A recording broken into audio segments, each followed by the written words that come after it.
మేము అలయన్స్లో ఉన్న భారతీయ జనతా పార్టీ కేంద్ర నాయకత్వం దృష్టికి తీసుకెళ్ళి ఆ రోజున జనసేన పార్టీ నుంచి చాలా బలంగా నిర్ణయం తీసుకున్నాం. ఆంధ్రప్రదేశ్కి ఉండేది ఒకే ఒక రాజధాని, అది అమరావతి అవుతుంది.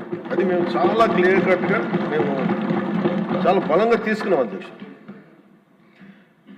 ఇది తీసుకున్న తర్వాత మాకు అక్కడి నుంచి 3 రాజధానులు అంటే సమస్యని పరిష్కరించకపోగా జటిలం చేశారు వీళ్ళందరూ. మేము అలయన్స్కి ప్రత్యేకించి మేము పెట్టుకుంది ఆంధ్రప్రదేశ్కి ఒక్కటే ఏక రాజధాని ఉంటుంది, దాన్ని ముందుకు తీసుకెళ్తాం. అదే కమిట్మెంట్తో వచ్చాం అధ్యక్ష. ప్రజలు దాన్ని అర్థం చేసుకున్నారు. మనస్ఫూర్తిగా దీనికి 164 సభ్యులతోటి ఎన్డీఏ కూటమిని గెలిపించారు. ఈ రోజున మేము ఆ మాట నిలబెట్టుకునే భాగంలో ఒక అడుగు బలమైన అడుగు పాదముద్ర పడింది అధ్యక్ష.